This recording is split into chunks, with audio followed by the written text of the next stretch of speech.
Uislamu ni usafi, na hivyo basi tuwe wenye kuwa wasafi. Lakini usafi ni miongoni mwa usafi ni kutumia maji. Unapendeza umebeba Qur'an, lakini huku kwa moyo wako wewe ni mshirikina, basi wewe ni mchafu bado. Ya khaliq as-samawati wal-kun ya alayya akthar minni hanun. Pitu ndio mekwambia nipigie simu niombe msamaha. Forget I called. Shida gani ukikataza kwenda kwa Christine usikiagi? Ona bala sasa. Kuna mtu anakuanga side yangu kwa hii family.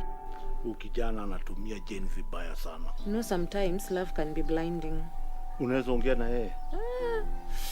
Mimi na Jane, You know, I've always wanted a white wedding. are you even sure you love him? What do you know about marriage na yako hata haiendi vizuri?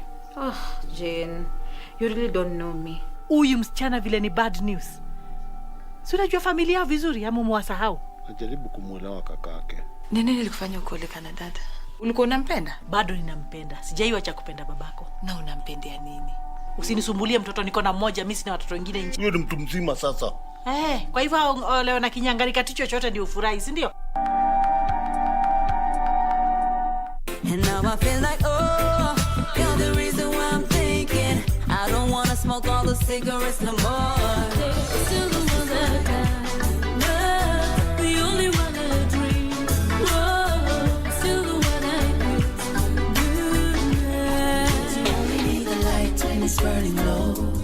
Only miss the sun when it starts to snow. Only know you love her when you let her go. When I hold you, it feels like heaven. Heaven surrounds me. Every time you wrap your arms around me, and there's nothing I can say. Are you an aspiring candidate in the upcoming general elections? Do you want your agenda and manifesto to reach your voters effectively? At KBC, we have the most comprehensive and credible online platform that has profiles of all prospective candidates. Log on to www.kbc.co.ke/2022 aspirants and let Kenyans know more about you, your past achievements, your manifesto, and your development agenda once you get elected to office. What's more, the website is easy to navigate. We will create your profile, post pictures and short videos with your campaign messages at affordable hosting fees. Log on to www.kbc.co.ke/2022 aspirants today and establish your brand authority as we lead towards the forthcoming general elections.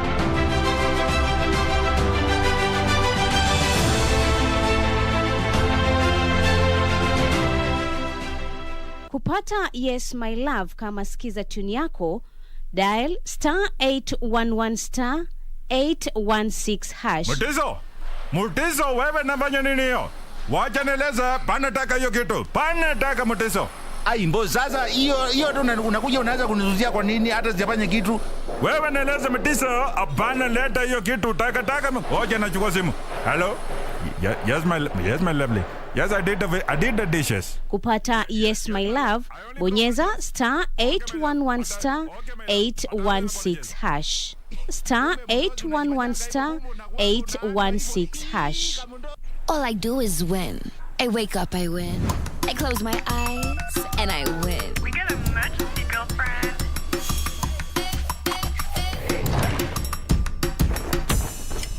Keep up with me, come on, let's go. Keep winning till the world stops spinning. Independent women, come on, now let's get it. I'ma keep winning till the world stops. Wow, you look great. Did you just come from the salon? Darling Abuja, braids that stay salon fresh no matter what.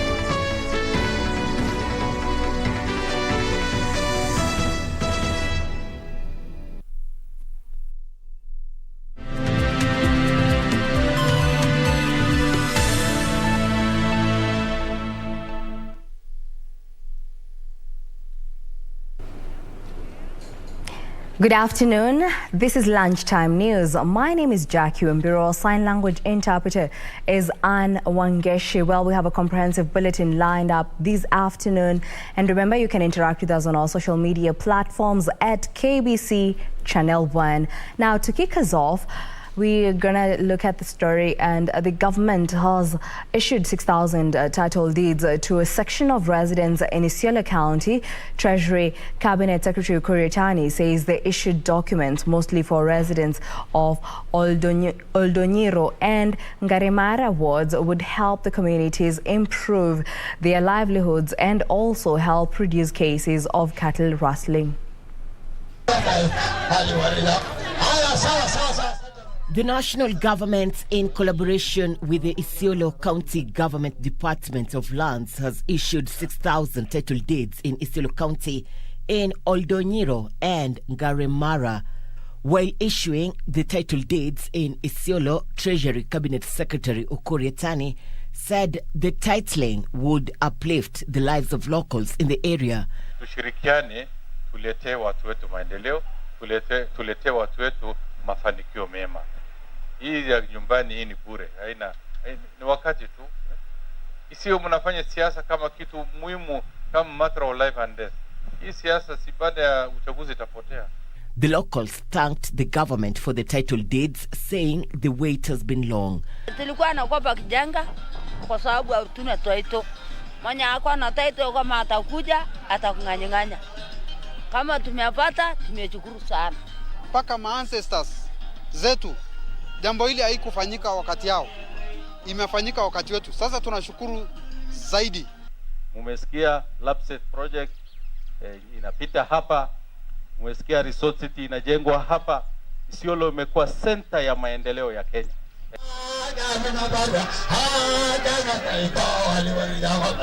While drumming up support for the Azimio la Umoja One Kenya Alliance presidential candidate Raila Odinga, the Treasury CS Kuriatani said an Azimio la Umoja administration, if elected, will address concerns of the people for prosperity. Na kuna haja upitie Nairobi, Machakos, watu hapana. Iko barabara tutokea hapa, iende straight paka Lamu. Na pita Garissa na kwenda paka huko. Na kuna ndururu ambao tumekopa. Irene Mchuma Odim, the Lunchtime News. In other news, a section of the clergy drawn from various denominations in Kajiado County has partnered with a section of the political class in the region to preach peace ahead of the elections. The group opined that peace remains paramount in the cosmopolitan region. The church has been urged to keep praying for a peaceful country. A section of politicians in Kajiado County say they'll continue partnering with the clergy in efforts to ensure Kenyans emerge from the elections more united. It is good for us to be in a church like this, but it is a shame to find that we as politicians are the people who bring conflict.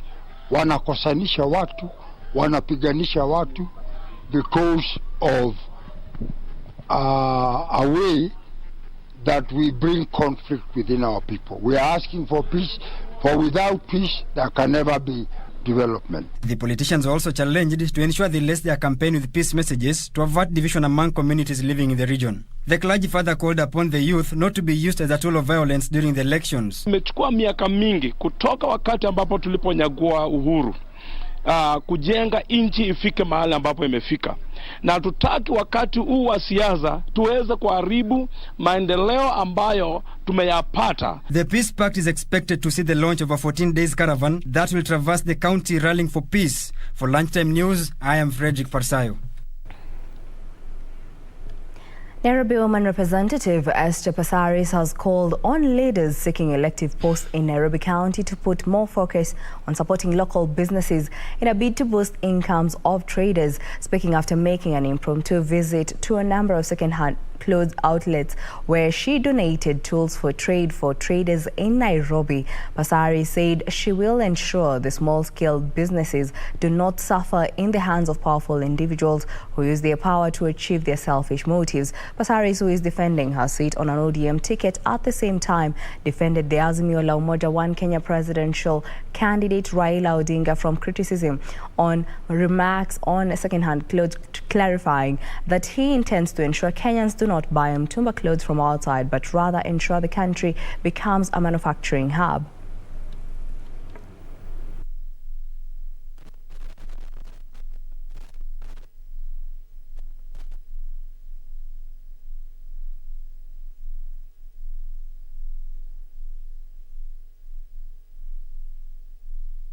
Baba amesema atahakikisha tupande pamba, tutendeze kitambaa, tuweke watu kwa mafactory washone, alafu tuweze kupatia watu madascot.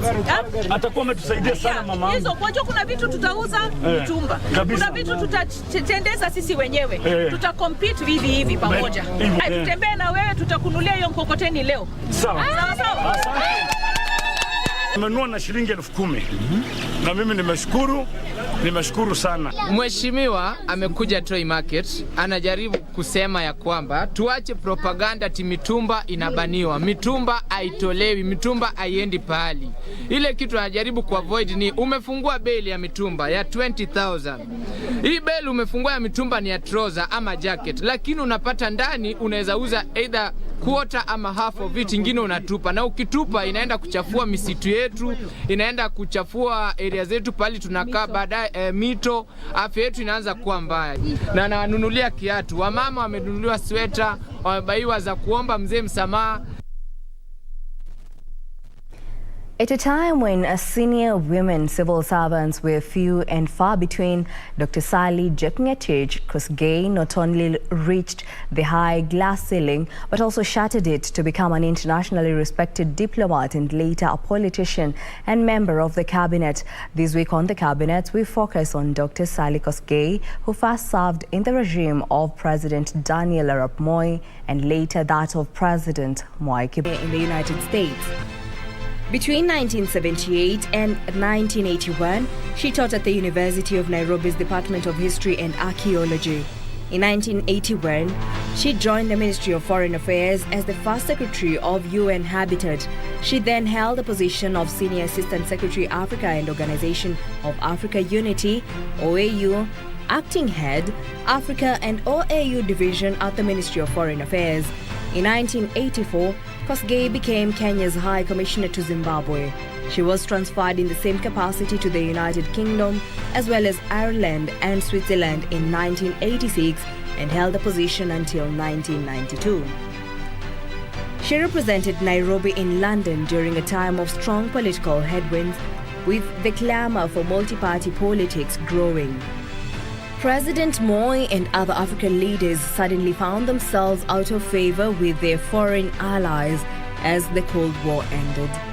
President Moi was facing a legitimacy crisis as there was increased suppression of free speech and many opposition leaders were being jailed. Notably, the February 1990 killing of Dr. Robert Ouko, the Minister for Foreign Affairs, and the ethnic clashes of 1992 were some of the issues that Kosgei had to grapple with during her time in London and during her formative days as PS for Foreign Affairs under the Cabinet Minister Ndolo Ayao. Kosgei vigorously defended Kenya and at one point issued a rebuttal to the British media on its coverage of the unraveling events in Kenya in the late 1980s and early tutelage of William Ruto, then a principal in ODM in the Rift Valley region. She ran for the Aldai constituency seat and won. When the election results were released declaring Kibaki the president, her constituency was one of the most affected during the violent clashes that ensued. During the Kofi Annan-led reconciliation negotiations in Nairobi, ODM used Kosgei's consummate skills in reaching an agreement for Grand Coalition government, the government of national unity, headed by Kibaki as president with Odinga as prime minister.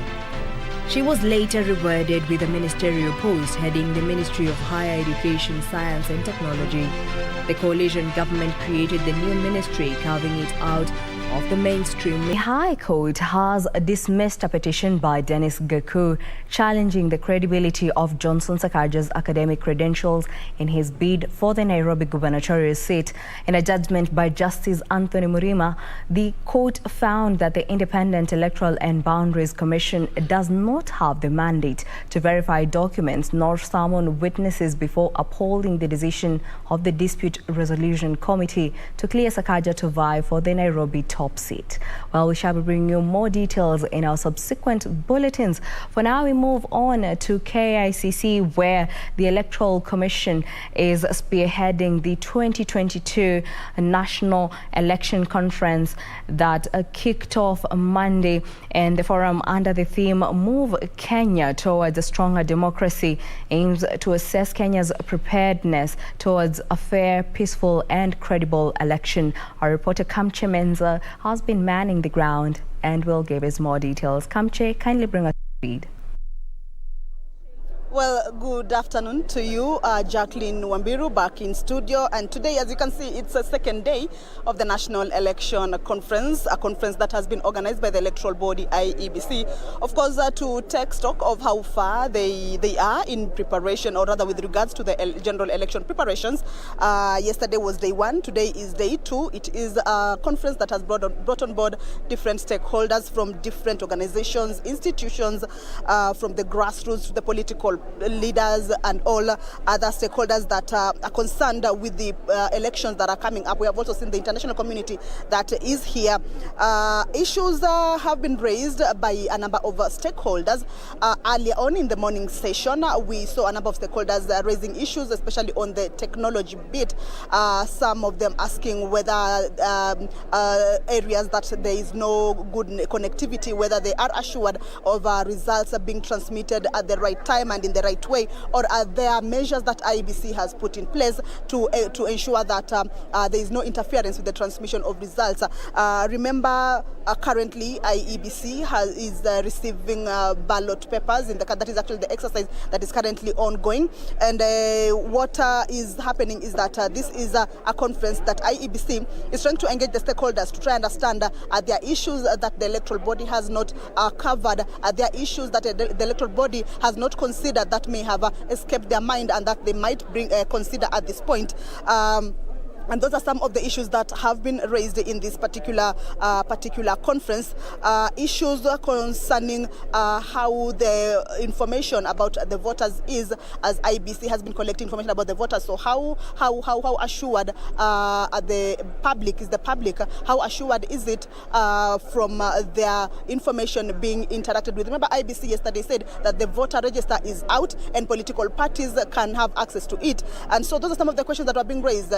That political parties will have the register. So how assured are Kenyans that the information that they have given to IEBC will be safe in the hands of the political parties? Another issue was on the transmission of results, of course, on the SD or the backup kits that IEBC says has the number of backup of about 6 kits in every ward that will enable them to transmit, or in case there is a technology failure, they'll be able to have a backup. One other issue was on the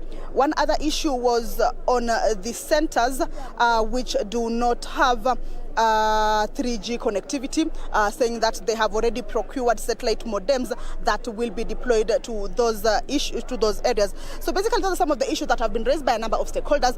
But I am joined by yet another stakeholder who is from the Women's Coordinating Committee, IEBC Women's Coordinating Committee. She is the chair, Mercy Mukeni, who actually talk about, or rather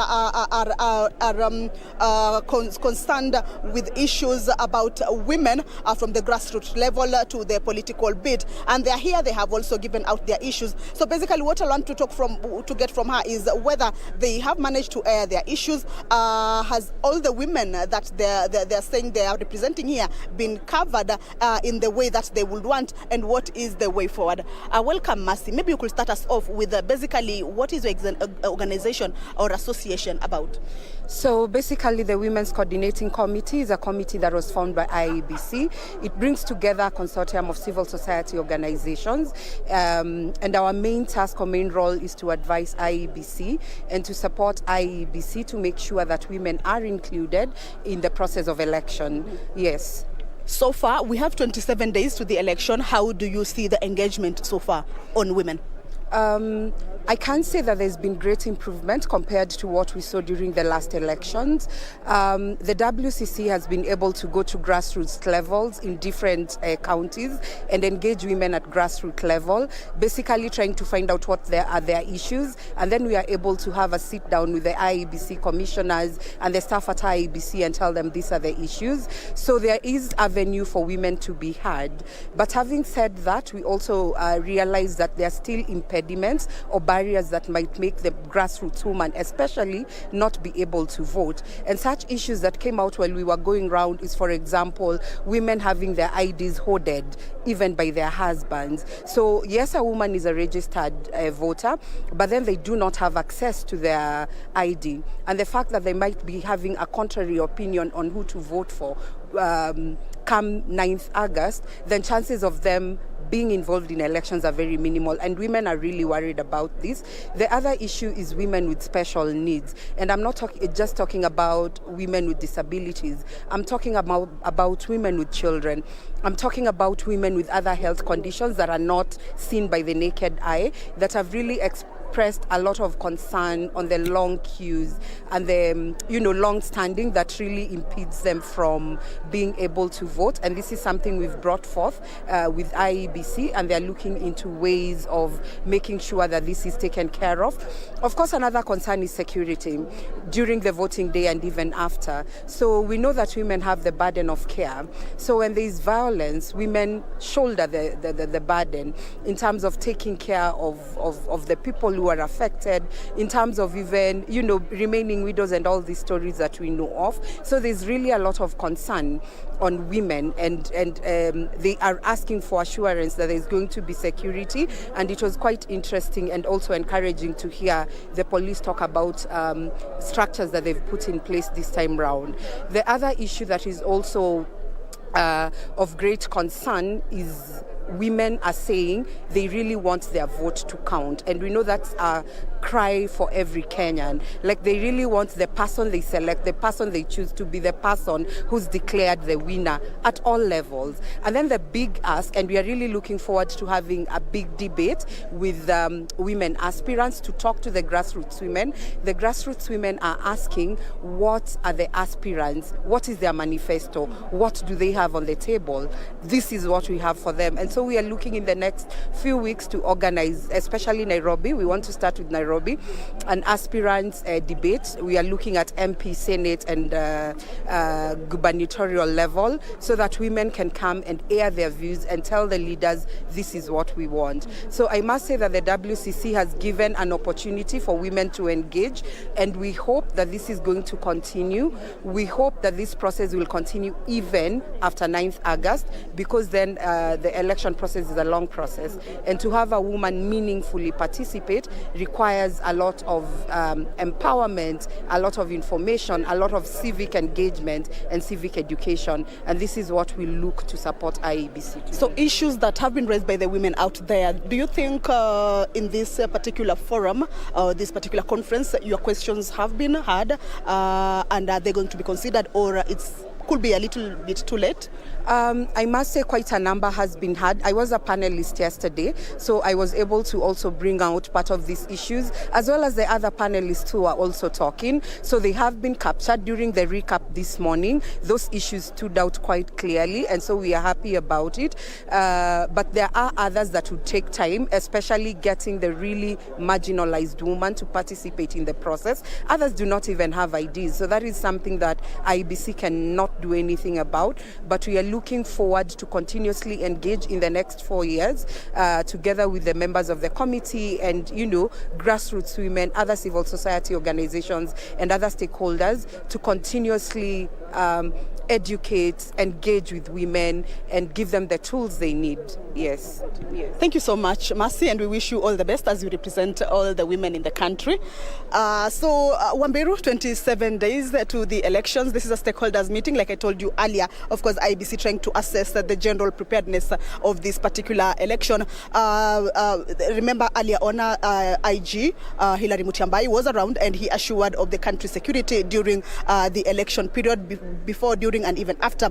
One thing we also saw is that there was the flagging off of the voter education caravan. It is starting today. Caravans have been flagged off to different counties, Nairobi being the first one, and it is an exercise that the IBC is actually taking right now to ensure that civic education out there is actually taking place, and the public is sensitized on what is to take place. One other issue that I had forgotten to say on the technology is that they said, unlike 2017, where the agents used to take text of the results and actually forward that to the National Tallying Center. This time it will be different, where they will allow that it's an image that is taken from the polling center or from the polling station and actually forwarded to the National Tallying Center, so that by the time the physical results get to the point, they can actually counter check with the image and see if it fits. So basically that is what is happening here. Different stakeholders bring out the different issues, and of course IBC trying to respond to whatever they can and assure Kenyans of a free, credible and transparent election. Back to you, Wambiru. Chimenza, they are shedding light on matters being deliberated at the 2022 National Election Conference, which is being held at KICC. We shall be bringing you more details in our subsequent bulletins at 7 p.m. and 9 p.m. For now, we move on.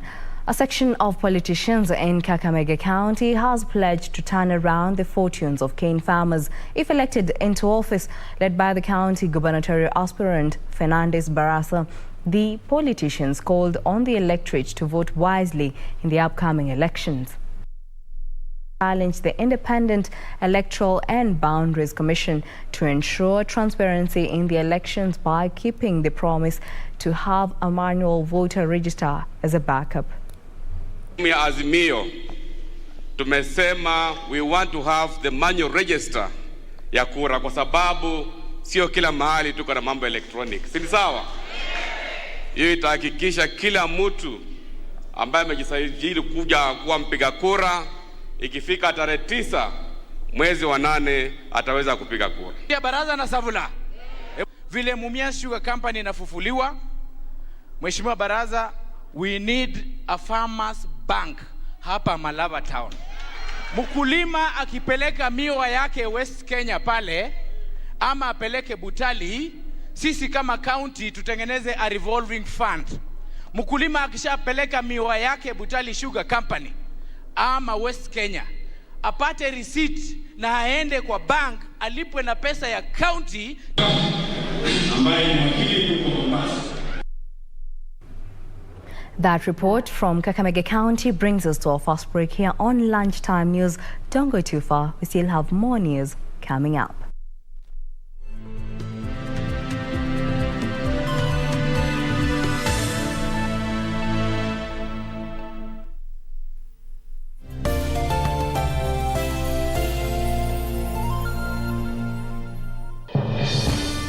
We shall legalize weed. Professor George Luchiri Wajakoya of the Roots Party. Semeni Babakea. Babakea. Raila Amolo Odinga of the Azimio la Umoja One Kenya Party. Unajua mimi sina pesa ya serikali ama ya kashfa. David Mwaure Wahiga of the Agano Party. And hakuna kura ya hasla mtaiba. William Samoei Ruto of the Kenya Kwanza Alliance. Presidential Debate 2022. Do not adjust your sets. Do you have a news story to share with KBC? Get in touch swiftly on email news@kbc.co.ke or call 0723-892-654 or 0734-780-124.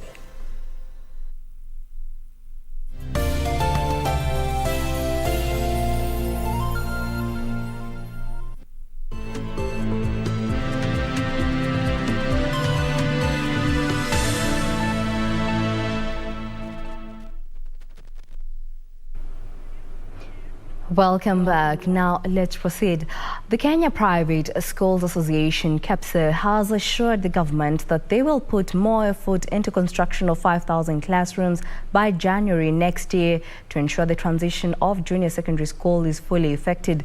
Early this month, CS Education Professor George Magoha noted that a total of 6,500 units have been constructed in public schools across the country as the government fast-tracks the remaining 14,500 units out of the intended 20,000 classrooms.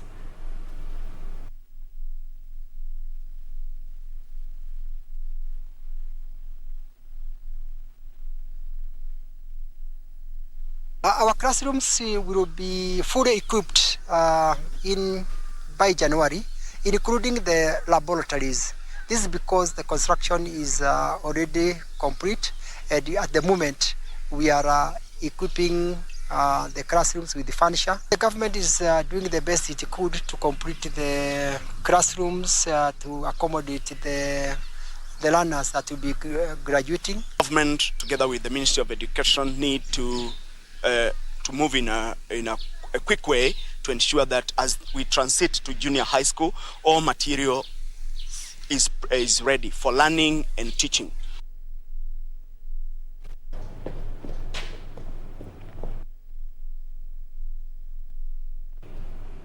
And now across borders, 4 days after former Japan Prime Minister was gunned down in Nara while campaigning, Japan paused on Tuesday to remember one of its most influential leaders as friends and family gathered for a private funeral in Tokyo Temple.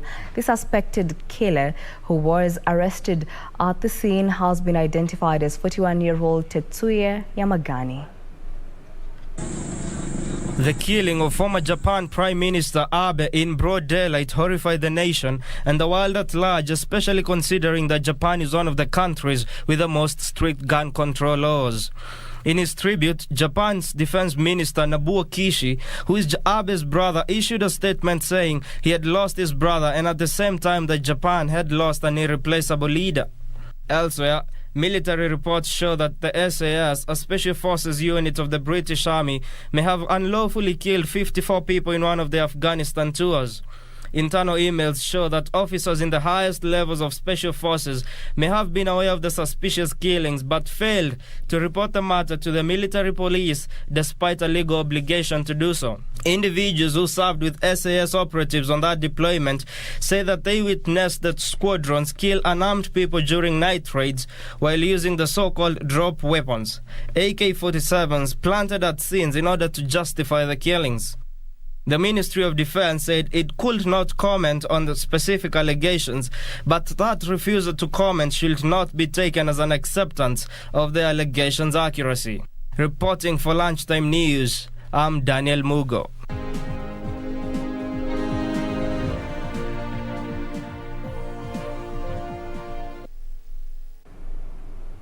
Now let's talk business.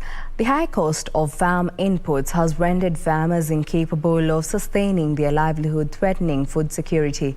A group of elderly women in the remote parts of Kikuyu town is reaping big as they manufacture animal feeds at a cheaper cost for sale and consumption by their livestock. Nduta Mukami has more details. The journey of the fig tree group started years ago when some elderly women used 10,000 shillings, which they had saved in a sacco, to purchase cereals used as raw materials in animal feed manufacture. The group would manually mix soya beans, cotton seeds, sunflower, among other key ingredients to make animal feeds for poultry, pigs, and dairy cows. After some time, they managed to secure a 360,000 loan, which they used to purchase a milling machine. Now, they run a milling factory which has 41 employees. Naonelea sababu hii chakula is coming outside of the country, kama tunaweza kuwa na hii mimea, sababu chakula ya kuku tunatumia mahindi, soya beans na sunflower. Sasa ndio tunaona sababu Kiambu tunaweza kupanda hizi vitu and they are doing very well. Sasa material itakuwa cheap. na hata bei ya chakula itaendelea kuwa chini. Armed with factory gears, the women are surviving the hard economic times by manufacturing animal feeds, which they use for their poultry business, as well as sell surplus to the local farmers at an affordable rate. The group says their innovation was inspired by a training forum by the National Agricultural and Rural Inclusive Growth Project on food formulation training, which made them realize the niche in the market. The group now manufactures at least 400 kilograms of feed daily. Susan Joki Musheru, a member of the group, said since the establishment of the Value Addition venture, their poultry business has improved as they now sell more eggs. Hii chakula inatusaidia sana sababu sisi ni wafugaji wa kuku. Sasa tunatengeneza chakula, tuko na kuku zetu, tunaenda tunafuga, mayai production inakuwa juu. She said despite their resolve to make it in business, the market turbulence was threatening their venture by driving the production costs through the roof. She called for necessary interventions and support from the government to help expand their business. Kilo moja ya grower tunanunua 70 shillings, lakini hizi tunatengeneza tunauza 50 per kg. Kwa hivyo hii project tunaona inaweza kuinua hata wa youth wa pande ya Kiambu. Ile kitu tunataka ni kushikwa mkono especially wa mama wa mashinani. Ndutamo Kami for Lunchtime News. Meanwhile, African countries have been urged to press for a food system that can provide for long-term needs and help people adapt to the effects of climate change. The World Bank has made a pledge to support 11 countries in Africa by providing $2.3 billion in funds to help Africa respond to the food crisis. Countries have been urged to support small businesses to build local supply chains. Here are the details of these and more from across the continent. As the food crisis continues to deepen amid the surging inflation and the ongoing Russian-Ukraine war, African countries have been advised to devise systems that will promote food security. Inefficient markets and limited access to finance and services often lead to waste and loss, but support for small businesses can build local supply chains. Food security has been high on the agenda at global gatherings. Higher food prices combined with lower real incomes and production and less predictable harvests are jeopardizing local food systems. According to the African Development Bank, food imports across Africa are worth approximately $35 billion and are projected to grow to $110 billion by 2025 due to rapid population growth. Ensuring a sustainable supply of food hinges on reducing this reliance on imports and increasing the efficiency of local markets in Africa. Meanwhile, Zimbabwe is poised to begin drilling oil next month following the arrival of the first batch of drilling equipment in the country. Prospective drilling for oil and gas in Muzarabani area was initially set for June. However, it had to be postponed due to the custom clearance delays for the drilling rig in Tanzania, where the equipment was mobilized, and in Mozambique, where it arrived en route to Zimbabwe. Australia firm Invictus Energy, which is exploring oil and gas in Muzarabani, reported that results of the recently conducted seismic survey revealed more potential of oil and gas than had been previously expected. The site was completed last week and handed over to the civil contractors, while the remaining 110 loads will arrive at the real site over the next few weeks, and it would be constructed ahead of the drilling. Finally, Ethiopia's inflation decelerated in June for the first time in 4 months as food prices increased at the slower pace since August. The annual inflation rate in the Horn of Africa country dropped to 34% from 37.2% in May, according to data from the Central Statistics Agency of Ethiopia. Food price growth slowed to 38.1% from 43.9%, while non-food inflation was little changed at 28.4%. Still, consumer price growth remains near the highest level in at least 9.5 years, and inflationary pressures may pick up further after the government said it plans to hold fuel subsidies and announced a 38% increase in the cost of fuel last week. The inflation rate has almost doubled since the fighting first erupted in the northern Tigray region in November 2020 and prolonged drought hit farming output. Reporting for Lunchtime News, I am Teresa Mutai. The global price of oil could surge by 40% to around $140 per barrel if a proposed price cap is on Russian oil is not adopted, along with sanctions exemptions that would allow shipments below that price. The U.S. government says it will discuss implementation of the U.S. price cap with Japan oil exporters to get proposals on global economic developments which might remedy the situation. Here are the details of these and other stories from across the globe. The U.S. government had put the restrictions to set the price at a level that covered Russia's marginal cost of production to continue exporting oil, but not high enough to allow it to fund its war against Ukraine. Japanese officials had expressed concerns about the price cap being set too low, but had not rejected a potential price range of $40 to $60 per barrel outright. The United States, Canada, Germany, France, Italy, and Japan, along with the European Union in June, agreed to explore imposing the cap to reduce Russia's revenues and deplete its war chest, but details are still being worked out. Meanwhile, Twitter shares have fallen drastically after Elon Musk announced he was pulling out of a $44 billion deal to buy the social media platform. Musk backed away after claiming Twitter failed to provide enough information on the number of spam and fake accounts on the site. Twitter, on the other hand, plans to take legal action to make the deal go ahead.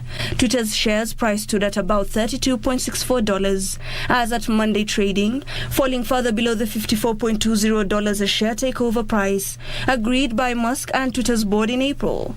The original merger agreement includes a $1 billion breakup fee.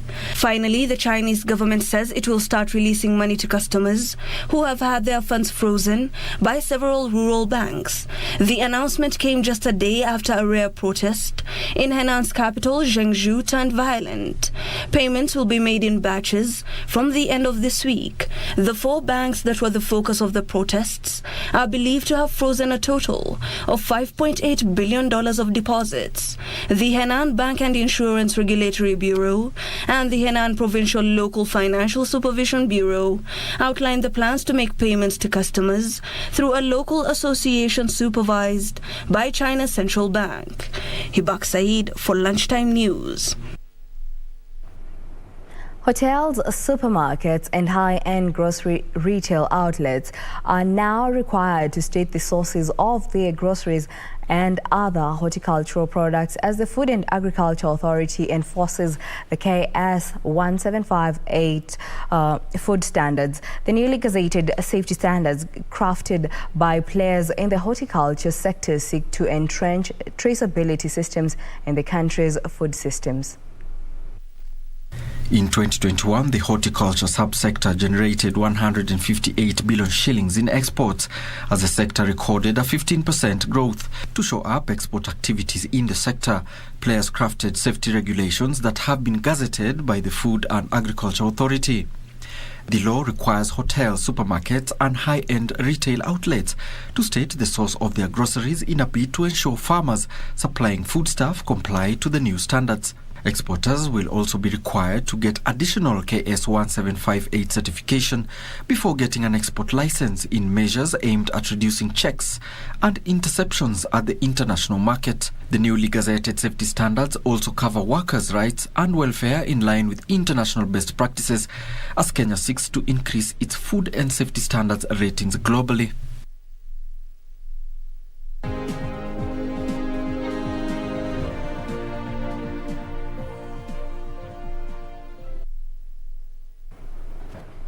And now in other news, we shall be crossing over to Ruai, where President Uhuru Kenyatta is expected to issue city residents with title deeds in Mudhuri Mushiri Stadium in Ruai. And our reporter Irene Muchuma Odiem shall be giving us more details on this. Irene?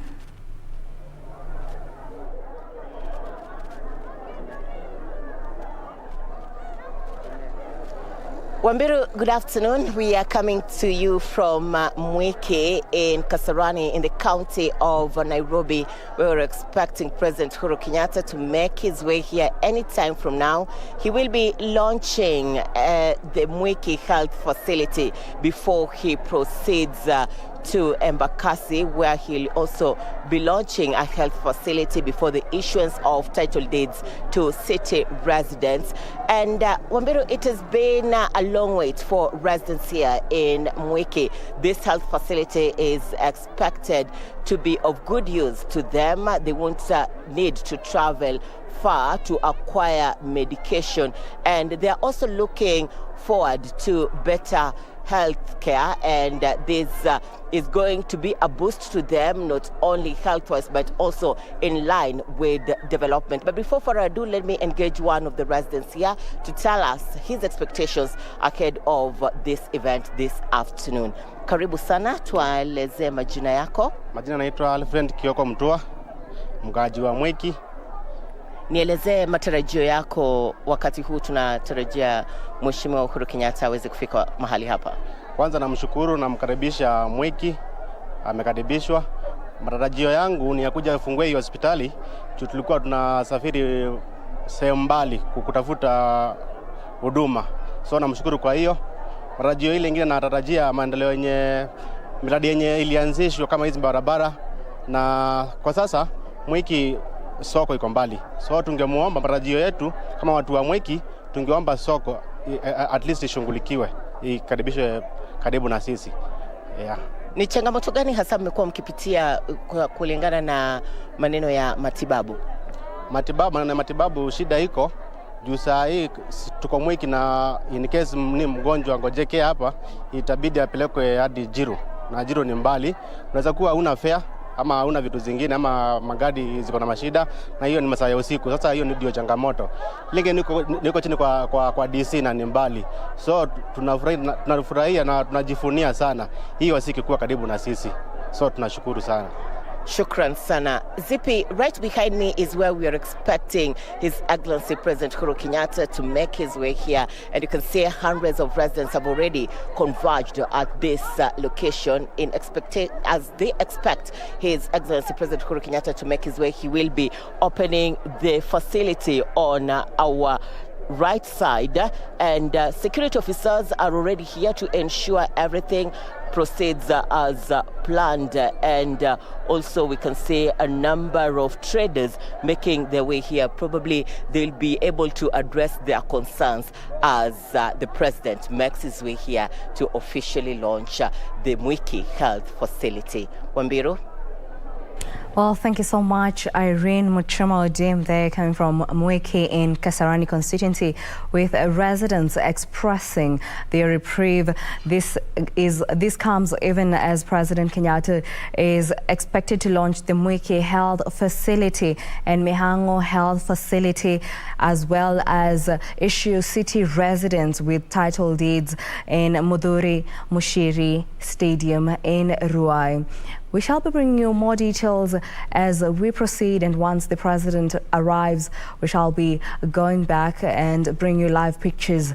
Now we shall be moving on, where in the year 2015, Esther Kajwang quit formal employment to kick off her entrepreneurial journey. With a capital of 9,000 shillings, she invested in honey processing business in Kitengela, Kajiado County. 7 years later, her cottage industry has grown to leaps and bounds. Our reporter Yusuf Ara spent some time with Esther and filed the following report on this week's edition of Young and Industries.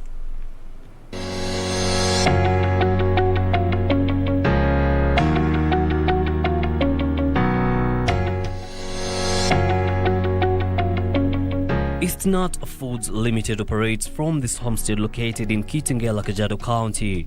The founder, Esther Kajwang, welcomes us to the premises where she grew up but is now the hub of operations for her business. With honey being the main commodity, she walks me through what happens once farmers supply her with raw honey. So once we receive honey from farmers, we store it here in this room. It's our raw materials storage room. Yeah, but before we receive honey, we have to test it first to just verify whether it is up to our standards. This is the raw honey. Hizi imetoka shambani kabisa. Mnaona inafanana? Hizi imetoka kwa mashamba kabisa. It is then taken to this boiler which warms up the honey.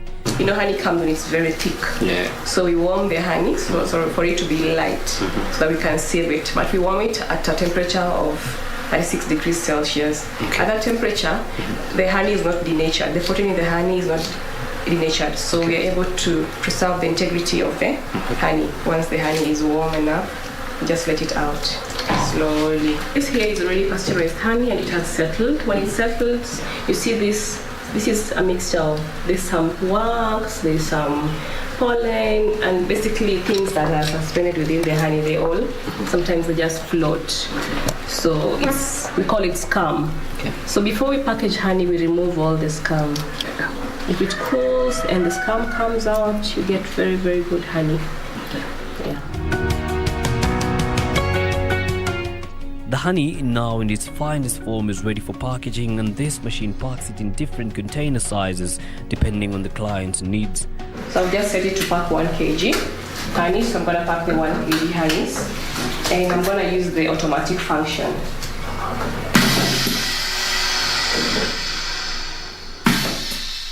Six years of entrepreneurship comes with its own fair share of challenges. Seasonality of honey, because I was selling honey every single day. But honey is seasonal, so I would get shocked that I have orders for honey and I don't have honey. But sometimes you get that you have a very big order and you're not able to finance it. You don't have enough money to buy enough stock to enable you supply. So back in the day, I would go out there to the banks. I need like 2 million.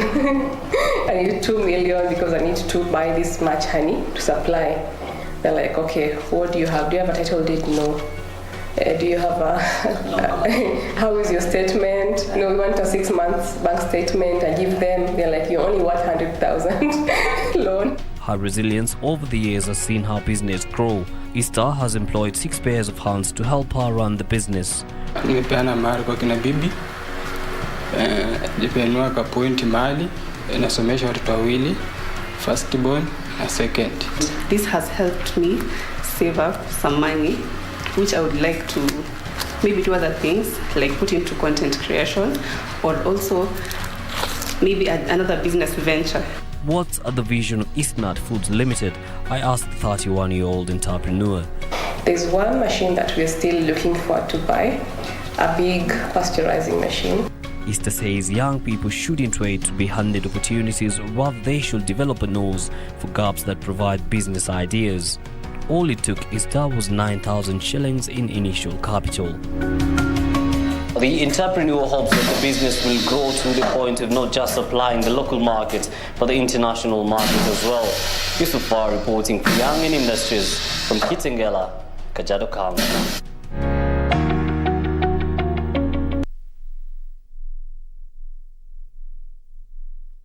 Proper garbage disposal, making Nairobi City more business-friendly, and digitization of revenue collection are some of the key pledges gubernatorial candidates are promising if elected to office. Speaking during the Nairobi gubernatorial debate at the Catholic University, the candidates led by Kenya Kwanza candidate Johnson Sakaja said he will use his experience in public service to better the city, defending his record as senator, noting that under his watch the city allocation was increased by 3.3 billion shillings. Azimio la Umoja candidate Polycarp Igathe said he will deal with cartels in the city by ensuring the procurement threshold is met by all companies that do business with the county. Four other candidates also outlined their agenda for the first 100 days in office, trying to woo the over 2.4 million registered voters. We must reduce the human interaction with cash in Nairobi.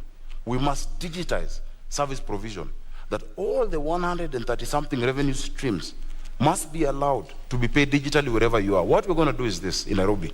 We'll change the governance structure.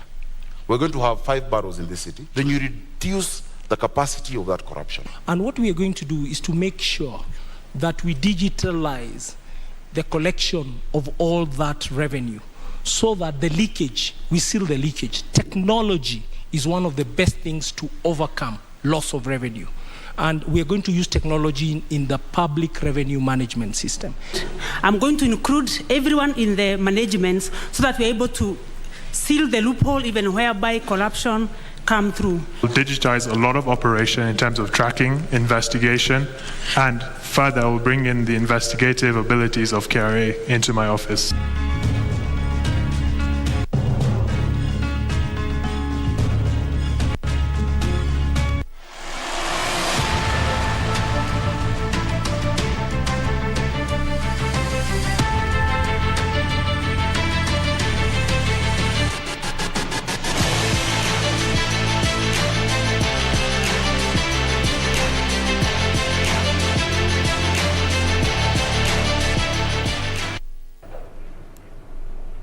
And in the sports arena, England produced a sensational record-breaking performance to beat Norway 8-0 as they progressed to the knockout stages of the European Women's Championship as group winners. It was a statement performance to the rest of Europe as England fly into the knockout stages, having comfortably confirmed their status as one of the tournament favourites.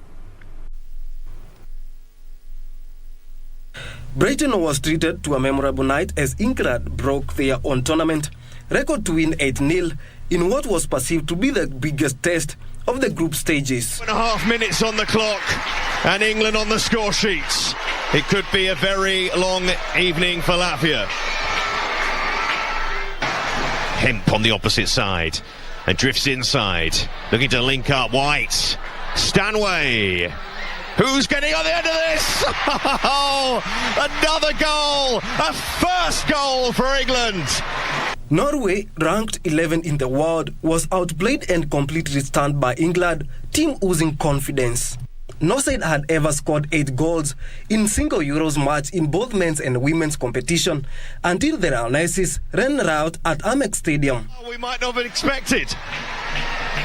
Hemp whips it in. That's a lovely ball, asking for somebody to put it in, and guess what? Beth Mead.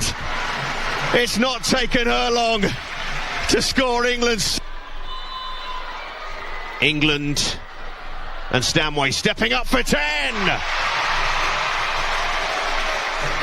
And once again. The victory also sees them through the quarterfinals as Group A winners with head-to-head record, meaning they cannot be beaten to the top spot. England will be back at Amex Stadium next Tuesday to face runners-up of Group B. Unfortunately, the Northern Ireland, the result means that they have been knocked out of the first major international tournament after losing 2-0 to Austria earlier on Monday. Unfortunately for Northern Ireland, the results means that they have been knocked out of the first major international tournament after losing 2-0 to Austria earlier on Monday.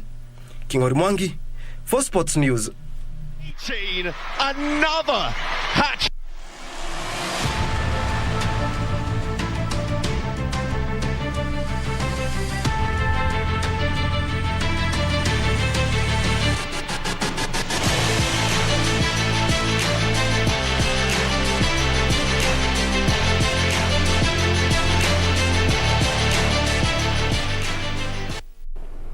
And now allow me to take you back to Mweke in Kasarani constituency, where President Uhuru Kenyatta has arrived to launch the Mweke Health Facility. And remember, that is the motorcade on your screens right there. And remember, at the same time, he shall be proceeding to launch the Mihango Health Facility. And the president at the same time is expected to issue city residents with title deeds in Muthure Mushiri Stadium in Roy. Earlier on, when our reporter Irene Muchuma was speaking to residents, the residents expressed their reprieve as this will enable them to have easy access to medical services.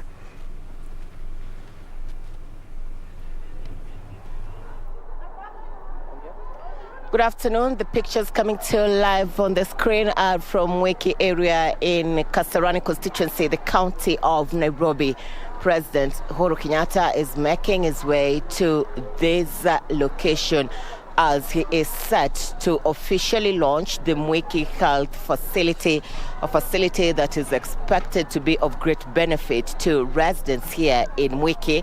Residents have said that this has been a long wait because they have been forced to go for long distance in search of medication. Areas around this area had no improved facility with modern facilities and qualified health officers, and they say this will not only go away in terms of improved healthcare but will also improve development in this area. They are expecting more people to come here as they seek medication. They also do investments because there will be a reason why they should do investments such as housing in this area. It is also coming at a time that women have been complaining that they have to seek medication from a different hospital which could be far from this destination, or alternative turn to traditional birth attendants, but they are now guaranteed of quality services from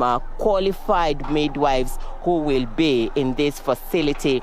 And they say it is the expectations that this facility will be well equipped with modern machines and served by qualified health workers who will provide quality services to them. This is not the only facility that His Excellency President Uhuru Kenyatta will be opening this afternoon. Later on, we are expecting President Uhuru Kenyatta to make his way to Mihango in Embakasi, where he will be officially opening the Mihango Health Facility. Thereafter, we expect His Excellency President Uhuru Kenyatta to make his way to Mudhuri Mushiri Stadium, where he'll be issuing title deeds to city residents. And security has been heightened from this end. Wambiru, hundreds of city residents have turned up at this location to witness this historic event, one that will make their lives easy and also ensure proper care to their family members and especially the children. Back to you, Wambiru. Well, that is our reporter Irima Chuma giving us an update from Mwiki, Kasarani County, where President Uhuru Kenyatta has arrived to launch the Mwiki Health Facility, and at the same time he shall be launching the Mihango Health Facility, and later on the motorcade will be proceeding to Mudhuri Mushiri Stadium in Ruai, where President Kenyatta is expected to issue city residents with title deeds. Well, we shall be keeping you updated as we proceed. For now, that brings us to the end of our bulletin. Our sign language interpreter is Anne Wangeshi. My name is Jackie Wambiru, and for more news, check out our website at kbc.co.ke. Enjoy the rest of the afternoon.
Shukran sana kwa kuungana nasi kwenye awamu nyingine ya Kurunzi Mashinani Jumanne hii. Uko nami Zainab Said, katika lugha ya ishara ni Anne Wangeshi. Ni mengi tu tuliokuandalia, kwa hivyo tunakusihi hadi tamati matangazo haya salia nasi. Moja kwa moja tuanze na taarifa kwamba shughuli ambayo inaendelea hivi sasa, ambapo Rais Uhuru Kenyatta amefungua vituo vya afya kadhaa hapa katika kaunti ya Nairobi. Amefungua kituo cha matibabu katika eneo la Mwiki, na pia amefungua kituo kingine cha matibabu katika eneo la Mihango. Na Rais Uhuru Kenyatta hayuko peke yake, anaandamana na viongozi mbalimbali ikiwemo mbunge Babu Owino na pia gavana wa Nairobi Anne Kananu. Kwa hivyo ni shughuli ambayo inaendelea hapa Nairobi, na pia kumbuka, rais anatarajiwa pia kutoa vyeti vya umiliki wa ardhi kwa wenyeji wa maeneo hayo. Kwa hivyo ni shughuli ambayo Rais Uhuru Kenyatta anaiongoza mchana huu wa jioni, ambapo anatarajiwa kufungua ama ameshafungua vituo vya matibabu, na pia anatarajiwa kuwapokeza wenyeji wa maeneo hayo vyeti vya umiliki wa ardhi. Ni taarifa ambayo mwanahabari mwenza Irene Muchume yuko eneo hilo, na pia atakuwa anatuelezea tu ni yapi yanayojiri eneo hilo. Kama unavyoona mtazamaji kwenye runinga yako, pia Meja Jenerali Badi yuko eneo hilo. Nimekutajia kwamba alikuwa ameandamana pia na gavana wa Nairobi Anne Kananu, na pia waziri wa ardhi yuko eneo hilo, Bi Farida Karunei pia ameandamana naye. Kumbuka amefungua vituo vya afya viwili eneo la Mwiki na Mihango, na pia baadaye hii leo ama jioni hii anatarajiwa kupokeza wenyeji katika maeneo hayo vyeti vya umiliki wa ardhi. Kwa hivyo ni taarifa ambayo tunazidi kuifuatilizia, na pindi tu rais atakapokuwa anahutubia taifa, tutakuwa tunakuelezea tu ama tunakupeleka moja kwa moja katika eneo hilo, kama vile nilikuwa nimekutajia hapo awali. Mwanahabari mwenza yuko eneo hilo. Kumbuka ni vituo kufikisha sasa, itakuwa imefikisha vituo vya afya 17 tangu ambavyo vimefunguliwa na Rais Uhuru Kenyatta katika maeneo mbalimbali, katika jitihada za kuhakikisha tu kwamba kuna punguzo msongamano wa wale wanaotafuta huduma za matibabu katika hospitali ya kitaifa ya Kenyatta, na pia kuhakikisha kwamba Wakenya ama wenyeji wa Nairobi wanaweza kupata huduma za matibabu kwa ukaribu, ama pale wanapozihitaji wanaweza kuzipata kwa ukaribu. Kwa hivyo ni vituo ambavyo vimekuwa vikifunguliwa katika maeneo mbalimbali, hasa mitaa ya mabanda hapa Nairobi, ambapo vituo vingi tu vimeweza kufunguliwa katika juhudi za kuhakikisha kwamba Wakenya na wenyeji wa Nairobi wanapata huduma za matibabu kiurahisi na pale wanapozihitaji. Kwa hivyo ni zoezi ambalo linaendelea, ama ni shughuli ambayo inaendelea mchana huu. Kumbuka inaongozwa na Rais Uhuru Kenyatta. Kama nilivyotaja pale awali, mtazamaji, amefungua kituo cha afya viwili eneo la Mwiki na Mihango, na pia anatarajiwa kupeana vyeti vya ardhi. Kwa hivyo ni taarifa ambayo tutakuwa tunakujuza katika taarifa hizi na taarifa zetu za hapo baadaye, mtazamaji. Lakini tusonge mbele katika yale tuliokuandalia hii leo, ambapo baadhi ya wanasiasa katika kaunti ya Kakamega wameahidi kuimarisha biashara ya kilimo cha miwa endapo watachaguliwa. Wakiongozwa na mgombea wa ugavana katika kaunti hiyo Fernandes Baraza, wanasiasa hao walitoa wito kwa wananchi kupiga kura kwa busara kwenye uchaguzi mkuu ujao. Aidha, walihimiza tume huru ya uchaguzi na mipaka nchini kuhakikisha kwamba kuna uwazi kwenye uchaguzi mkuu ujao kwa kutimiza ahadi yao ya kutumia sajili ya daftari ya wapiga kura iwapo ile ya kielektroniki itafeli. Tumesema we want to have the manual register ya kura, kwa sababu sio kila mahali tuko na mambo electronic. Si sawa? Hiyo itahakikisha kila mtu ambaye amejisajili kuja kuwa mpiga kura, ikifika tarehe 9 mwezi wa 8 ataweza kupiga kura. Ya baraza na Savula, vile Mumias Sugar Company inafufuliwa, Mheshimiwa Baraza, we need a farmers bank hapa Malava town. Mkulima akipeleka miwa yake West Kenya pale, ama apeleke Butali, sisi kama county tutengeneze a revolving fund. Mkulima akishapeleka miwa yake Butali Sugar Company ama West Kenya, apate receipt na aende kwa bank, alipwe na pesa ya county. Mbali na hayo, tuelekee mahakamani sasa, ambapo mahakama kuu imetupilia mbali ombi lililowasilishwa na Dennis Gaku kuhusu uhalali wa cheti cha shahada cha Seneta Johnson Sakaja katika azma yake ya kugombea ugavana wa Nairobi. Katika uamuzi uliotolewa na Jaji Anthony Mrima, mahakama hiyo ilifahamishwa kwamba Tume Huru ya Uchaguzi na Mipaka haina mamlaka ya kudhibitisha stakabadhi wala kuwaita mashahidi. Kwa hivyo ikaunga mkono uamuzi wa kamati ya kushughulikia mizozo ya kumuidhinisha Sakaja kugombea wadhifa huo. Tizama. Seneta wa Nairobi Johnson Sakaja Arthur ana kila sababu ya kutabasamu baada ya mahakama kuu kutupilia mbali kwa gharama ombi la wasilisho na Dennis Gaku dhidi ya Tume Huru ya Uchaguzi humo nchini na kuunga mkono uamuzi wa kamati ya kushughulikia mizozo wa kumuidhinisha Sakaja kugombea ugavana wa Nairobi. Gaku aliwasilisha ombi hilo mahakamani kwa madai kwamba Sakaja ana vyeti halali vya shahada kutoka Chuo Kikuu cha Nairobi wala Chuo Kikuu cha Thames nchini Uganda na hakuridhishwa na uamuzi wa tume ya IEBC ya kumuidhinisha Sakaja kugombea wadhifa huo. Katika uamuzi uliotolewa na Jaji Anthony Mrima mtandaoni, mahakama hiyo ilibaini kwamba tume ya IEBC haina mamlaka ya kuidhinisha stakabadhi. Na kuhusiana na sababu ya kamati ya kushughulikia mizozo kukataa ushahidi mpya uliowasilishwa, mahakama hiyo ilibaini kwamba ushahidi huo mpya ungechukua muda zaidi. Kwa hivyo mahakama kuu iliunga mkono uamuzi wa kamati hiyo na kutupilia mbali ombi lilowasilishwa na Gaku kwa gharama. Sarafina Robi, Kurunzi Mashinani. Wakenya wamehimizwa wachague viongozi wenye maadilifu wakati wa uchaguzi mkuu wa mwezi ujao, huku nchi hii ikiungana na mataifa mengine kuadhimisha siku ya kukabiliana na ufisadi barani Afrika. Mwenyekiti wa tume ya maadili na kukabiliana na ufisadi nchini, Askofu Eliud Wabuhala, alisema kuwa tume hiyo itaendelea kuimarisha juhudi za kukabiliana na ufisadi ili kuimarisha uwazi na uwajibikaji. Nyingine barani Afrika kuadhimisha siku ya kukabiliana na ufisadi barani humu, ikiongozwa na mwenyekiti wa tume ya EACC Askofu Mkuu Eliud Wabukala. Tume hiyo imewahimiza Wakenya wawachague viongozi ambao hawana rekodi ya ufisadi, ambao wanaendeleza ajenda ya maendeleo. We are making a lot of progress, but we want to be supported by everybody, especially the Kenyans at the ballot paper. That if they can elect the right leaders now, our war on corruption will almost be half done. Matamshi yake yalikaririwa na askofu mkuu wa kanisa la Kianglikana Jackson Ole Sapit, aliyesema kuwa vita dhidi ya ufisadi vinahitaji juhudi za pamoja kutoka kwa kila mwananchi. Corruption is also a matter of policy. We want to anchor it in policy. That's why we say we want leaders with integrity to be in that space where they are going to enact laws in parliament, so that we have the right policies and the right laws to make sure that chapter 6 of the constitution is implementable. Siku ya kukabiliana na ufisadi barani Afrika huadhimishwa kila mwaka tarehe 11 mwezi Julai. Siku hiyo ilitengwa na Muungano wa Afrika kuimarisha vita dhidi ya ufisadi. Huku Kenya kijiunga na mataifa mengine barani Afrika kuadhimisha siku ya vita dhidi ya ufisadi, Wakenya wamehimizwa kuchagua viongozi walio na uadilifu, huku Kenya ikielekea katika uchaguzi tarehe 9 mwezi ujao. Frederick Moki, Kurunzi Mashinani. Shukrani Mwoki kwa taarifa hiyo. Serikali imetoa hatimiliki 6,000 kwa baadhi ya wakazi katika kaunti ya Isiolo. Waziri wa Fedha Ukur Yatani amesema vyeti hivyo vilivyotolewa kwa wakazi wa wadi ya Oldoio na Garame Mara zitasaidia kuimarisha maisha yao pamoja na kuepusha wizi wa mifugo.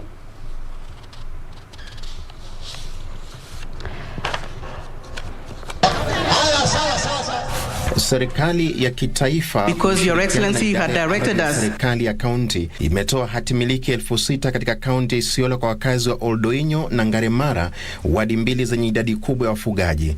Wakati alipokuwa akitoa hatimiliki hizo huko Isiolo, waziri wa fedha Ukur Yatani alisema hatimiliki hizo zitaimarisha hali ya maisha kwa wakazi. Tushirikiane, tuletee watu wetu maendeleo, tuletee watu wetu mafanikio mema. Hii ya nyumbani hii ni bure, ni wakati tu. Isiyo mnafanya siasa kama kitu muhimu, kama matter of life and death. Hii siasa si baada ya uchaguzi itapotea. Wakazi hao walishukuru serikali ya Rais Uhuru Kenyatta kwa kupokea hatimiliki hizo, wakisema ni suala ambalo wamelisubiri kwa muda mrefu. Tulikuwa naogopa kijanga kwa sababu hatuna title. Mwenye hakuwa na title kama atakuja atakung'anyang'anya. Kama tumepata tumeshukuru sana. Mpaka ancestors zetu jambo hili haikufanyika wakati yao, imefanyika wakati wetu. Sasa tunashukuru zaidi. Mumesikia Lapset project inapita hapa, mumesikia Resort City inajengwa hapa. Isiolo imekuwa center ya maendeleo ya Kenya.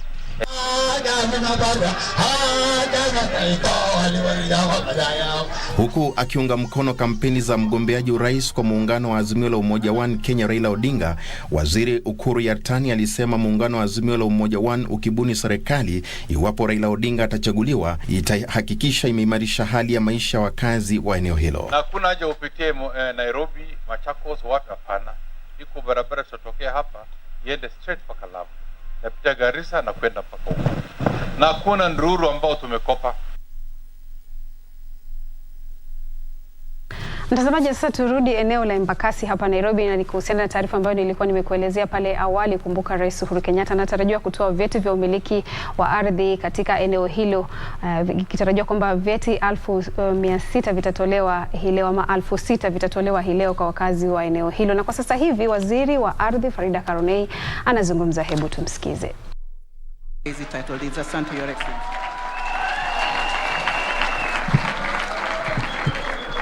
Asante sana Farida. Tuketi jameni. Ruai hamjambo? Dandora, God is good. Embakasi, Mungu asifiwe. Hamjambo? Muriega. Asante sana. Mimi pia sina mengi. Leo ni siku ya furaha, sio siku ya kutoa mambo mingi. Tuko hapa kwa sababu ya hii shughuli ya kuendelea kupatiana titles ama vyeti vya kumiliki mashamba katika kaunti hii ya Nairobi. Hii ni kazi ambaye tulianza karibu miaka 5-6 iliyopita, na furaha yangu ni ya kwamba mpaka wa sasa tumeweza kupatia Wakenya ama jamii, kwa sababu mtu akipatiwa title upatii mtu, napatia jamii, si ni kweli? So tumeweza kupatia jamii za taifa la Kenya zaidi ya titles milioni 5. Milioni 5. Hiyo ni zaidi ya zile titles ambazo zilitolewa na serikali ya mkoloni ikiunganishwa na serikali ya baba yangu Mzee Jomo Kenyatta, ikiunganishwa na serikali ya Rais Daniel Toroitich Arap Moi, ikiunganishwa na serikali ya Rais Emilio Mwai wa Kibaki. Kwa hivyo kwangu nasikia raha na nasikia kujivunia, kwa sababu tunajua ya kwamba wananchi ambao wamepewa hizo title wengi, vile tumesikia leo, wamegojea zaidi, wengine ya miaka 40, wengine hata karibu miaka 50 kutoka wakati walipewa mashamba. Na tusisemi walipewa kwa sababu walinunua, lakini wakakosa namna ya kuweza kujitambulisha kama wenye hizo mashamba. Na hiyo tunajua ni kitu ambacho haswa katika mji huu wetu wa Nairobi kimeleta visa vingi sana vya kupigana na hata kwingine kumwaga damu, na wengine wamepoteza maisha yao kwa sababu ya hivi vyeti. Kweli ama sio ukweli wenzangu? Nonga hena netie. Kwa hivyo siku ya leo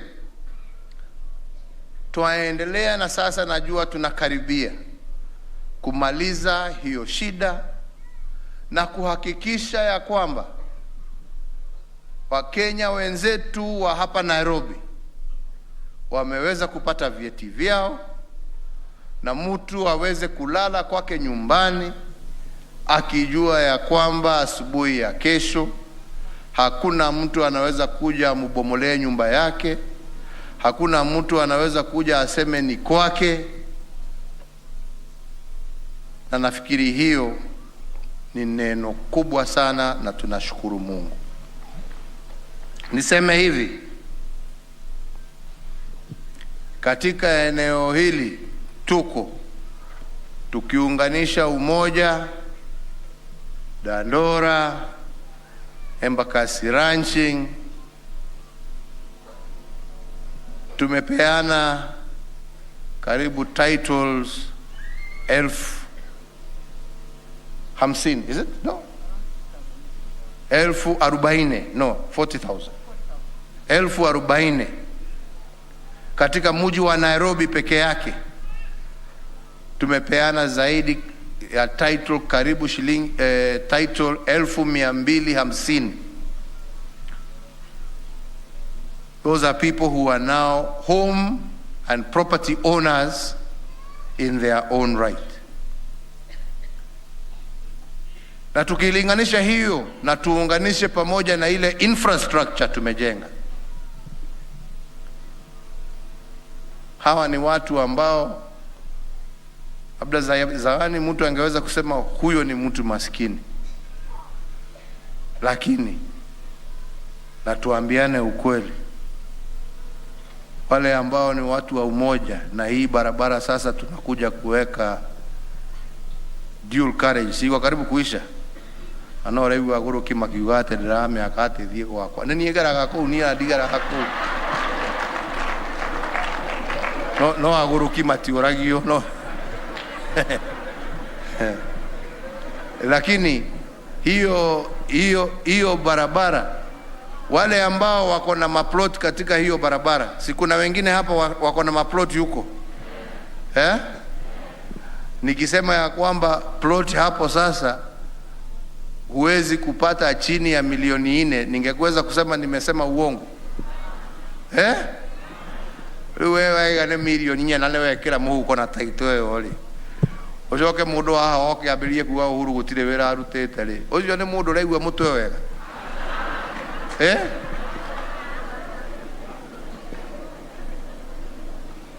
Na hiyo ni title tumekupatia na tumeprocess na tumesema wananchi wapatiwe bila malipo, kwa sababu vile waziri amesema, tunajua ya kwamba wengi wenu mumelipa sio mara moja, sio mara mbili, hata wengine ni mara 3, mara 4, mkidanganywa na wale wakora ambao ndio hawa wanaongea matope hata mpaka wa leo. Kweli ama sio kweli? Ukichukua hizo titles 40,000 uweke tu, hata sitaki kuweka hiyo bei ya milioni 4, niweke tu bei ya kila plot ni milioni 2, hiyo ni 80 billion shillings ambayo imeingia mikononi ya wananchi wa area hii.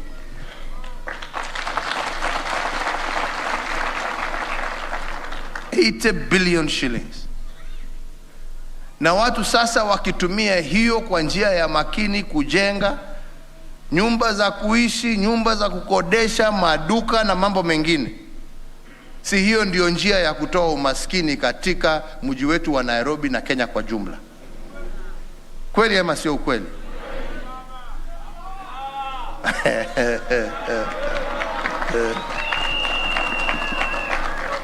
Na ndipo tunasema tukienda mbele,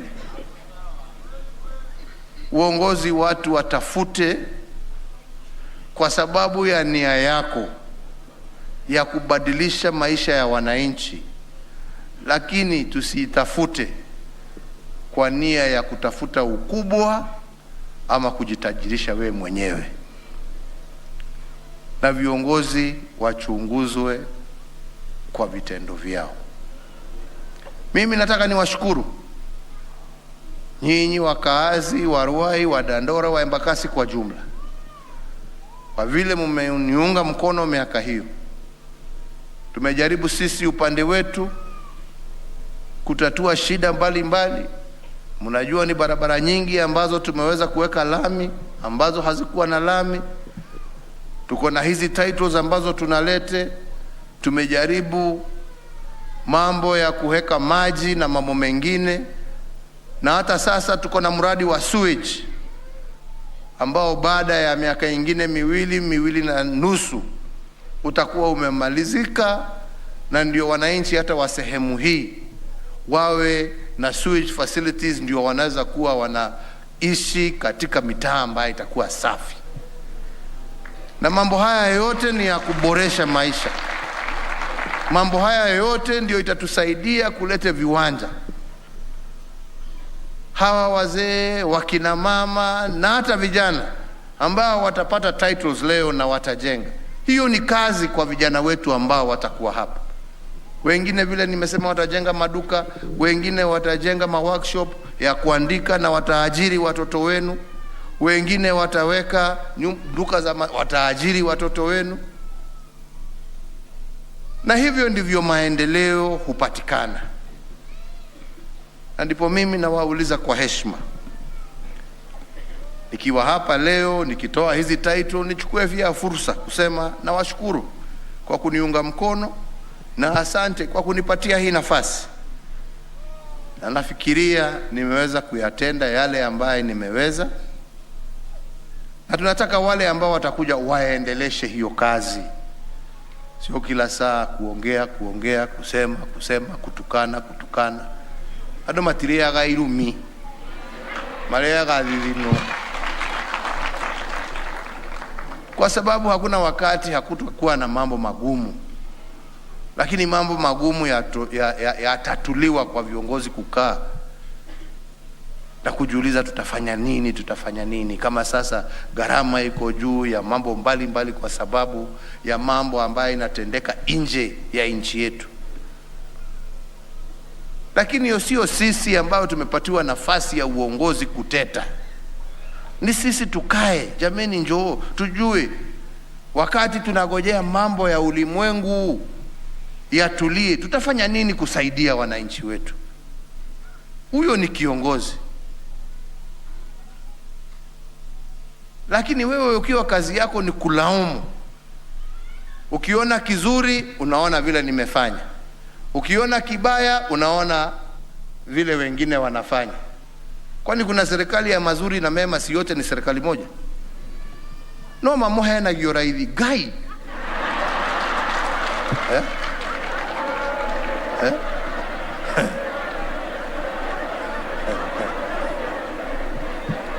Kinya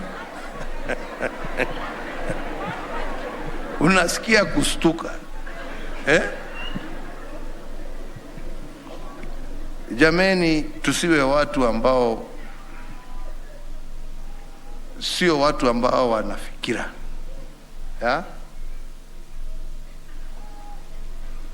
Ndio mimi nawaomba, kuna viongozi tumekuwa na amani kwa sababu ya vile tulishikana mkono na mzee wangu hapo anaitwa Raila Amolo Odinga.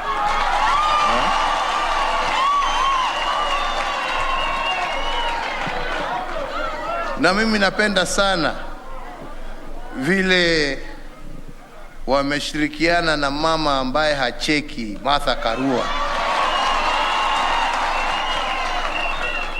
na ambaye hata gojea kusikia mambo ya hawa waporaji wakifanya mambo yao huku na huku. Magakoro makomete theingi titani kumuohera ucio ndage mohera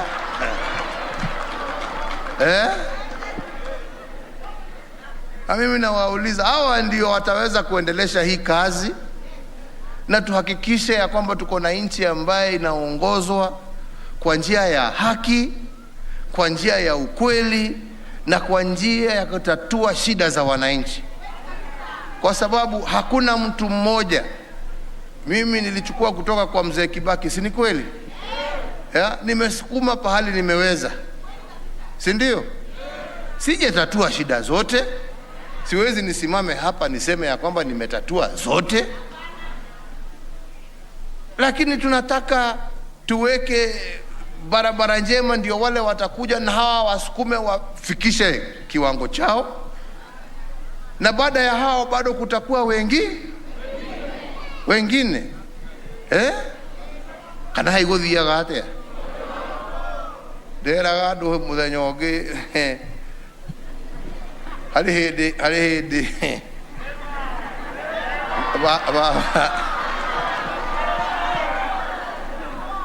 etete athuri namwe nĩ ndĩramona gũkũ na gĩkorwo hĩndĩ ĩyo marĩ anake kĩmeraga rĩu ndĩmwe inyuĩ gũtirĩ mũndũ higa na gũtirĩ mũndũ ũtũraga, makamwĩra gũtirĩ na thĩna ithe ndathire agĩtiga makĩangaĩka na gũkũ tondũ gũtirĩ mũndũ arĩ na mũbango.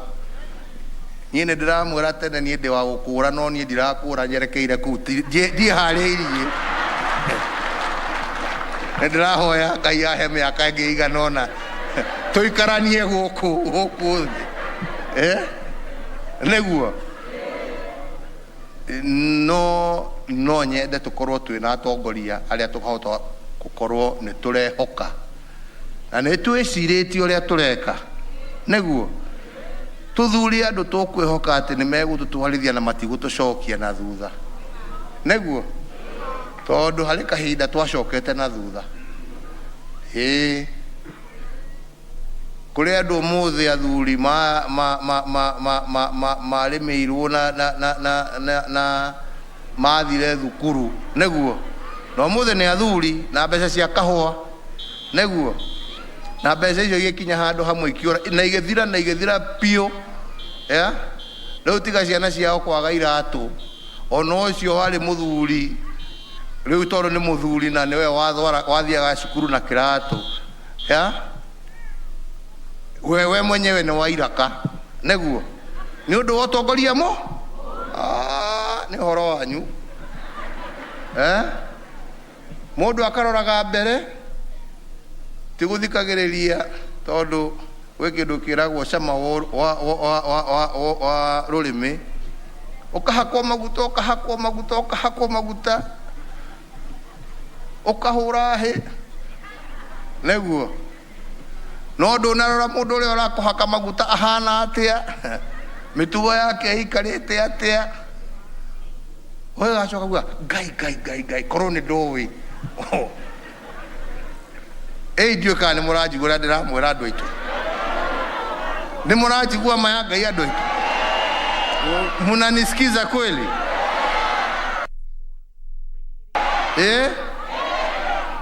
Tutikane hane iva, nĩguo iva thiri akihe.